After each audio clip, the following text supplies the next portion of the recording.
The Vermicious Nids. Oh my goodness me, gasped Mr. Wonka. Oh my sainted pants, oh my painted ants, oh my crawling cats. I hope never to see anything like that again. He floated over to the white button and pressed it. The boosted rockets fired. The elevator shot forward at such a speed that soon the space hotel was out of sight far behind.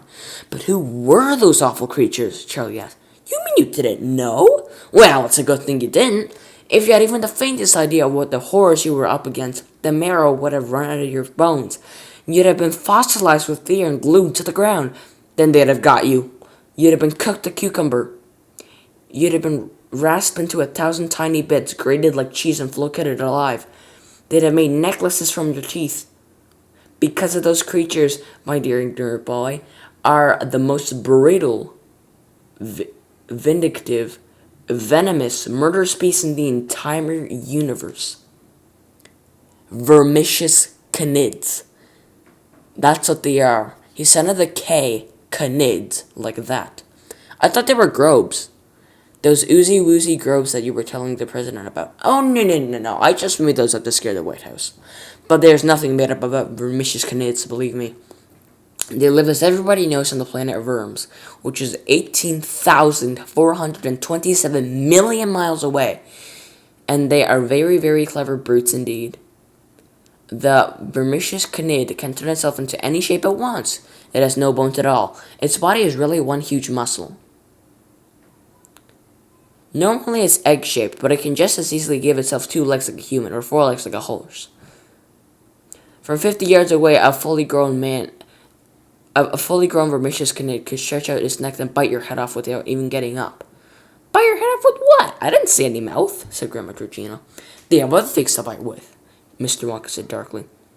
Such as what? Said Grandma Georgina. Ring off, your time's up. Now listen, everybody. I just had a funny thought. I was fooling around with the president and pretending we were creatures from some other planet. And by golly, there actually were creatures from other planets on board. Do you think there were many? More than 5 that we saw? Thousands! There's probably 500 rooms in that space hotel, and there's probably a family of them in every room. Someone's gonna get our nasty shock when they go on board. They'll be eaten like peanuts. Every single one of them. Oh, you don't really mean that, do you, Mr. Wonka? Oh, of course I mean it, said Mr. Wonka. Those Vermicious canids are the terror of the universe. They travel through space in great swarms, landing on other stars and planets and destroying everything they find. There used to be some rather nice creatures living on the moon a long time ago. They were called Poozas. But then the Vermicious nids ate a lot. They did the same on Venus and Mars and many other planets. Why haven't they come down on Earth and ate us? Oh, well, they tried many times, actually. But they never made it. You see, all around our Earth there is a vast envelope of air and gas, and anything hitting it at that hot speed gets red hot. Space capsules are made out of special heat-proof metal, and when they make a re-entry, their speeds are reduced. But even so, they get badly scorched. Canids, which are not heat-proof at all and don't have any retro rockets, get sizzled up completely before they're even halfway through. Have you ever seen a shooting star? Lots of them, Charlie said. Actually, they're not shooting stars at all. They're shooting canids. They're canids trying to enter the Earth's atmosphere at a high speed and going up in flames. What rubbish, said Grandma Georgina. You wait, said Mr. Wonka. You may see it happening before the day is done. But if they're so fierce and dangerous, why didn't they eat us right away? Why do they waste time twisting their bodies into letters and writing scram? Because they're show-offs. They're tremendously proud of being able to write. But why say scram when they want to catch and eat us? It's the only word they know. Look!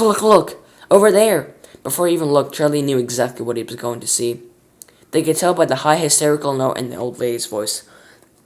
And there it was, cruising effortlessly alongside them, a simply colossal Vermicious canid, as thick as a whale, as long as a lorry, with the most brutal Vermicious look in his eye.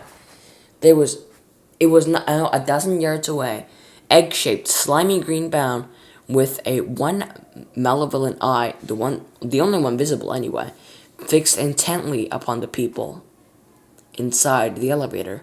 Oh, the end has come! He'll eat us all! In one gulp!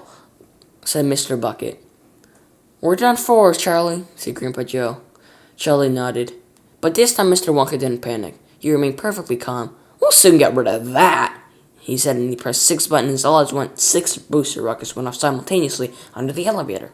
The elevator leapt forward like a stung horse. Faster and faster, but the great green greasy Ned kept pace alongside with no trouble at all. "Oh, make it go away! Can't stand looking at it." "Dear lady, it can't possibly get in here. I don't mind admitting I was a trifle alone back there, but here we have nothing to fear. This elevator is shockproof, waterproof, bombproof, bulletproof, and knit-proof. So just relax and enjoy it." "You are, oh, you Knid, you are wild and malicious," cried Mr. Wonka. "You are slimy and soggy and squishes. But what do we care, 'cause you can't get in here, so hop to it. So hop in and don't get ambitious." At this point, the massive Knid turned and started cruising away from the elevator. "There you are! It hurt me. It's going home," said Mr. Wonka, but he was wrong. When the creature was about 100 yards off, it stopped, hovered for a moment, then went smoothly into reverse, coming back toward the elevator with its rear end, which was pointed into the egg.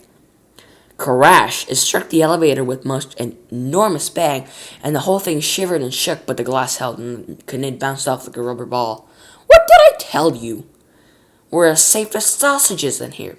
You'll have a nasty headache after that." "It's not his head, it's his butt. Look, there's a big bump coming up. It's going black and purple." And so it was. A purple, bruisy bump the size of a small car was appearing. "Hello, you dirty great beast," cried Mr. Wonka. "Hello, you great Knid. Tell us, how do you do? You're a rather strange color today. Your bottom is purple and lavender blue. Should it really be looking that way? Are you not feeling well? Are you gonna faint? Is this something we cannot discuss? It must be a very unpleasant complaint, for your back size as big as a bus. Let me get you a doctor. I know just the man for a Knid with the Nessie disease. He's a butcher by trade, which is not a bad plan, and he charges quite reasonable fees." "Ah, here he is now. Doc, you're really kind to travel so far into space. There's your patient, the Knid with the purple behind. Do you think it's a desperate case?" "Great heavens above, it's no wonder he's pale," said the doc with a horrible grin. "There's a sort of balloon on the end of his tail. I must prick it at once with a pin." So he got out a thing like an Indian spear with feathers all over the top, and he lunged and he caught the Knid smack in the rear, but alas, the balloon didn't pop. Cried the Knid, "What on earth am I going to do with this painful preposterous lump? I can't remain standing the whole summer through, and I cannot sit down on my rump." "It's a bad case for rear-ache," the medico said, "and it's something I cannot repair. If you want to sit down, you must sit on your head with your bottom high in the air."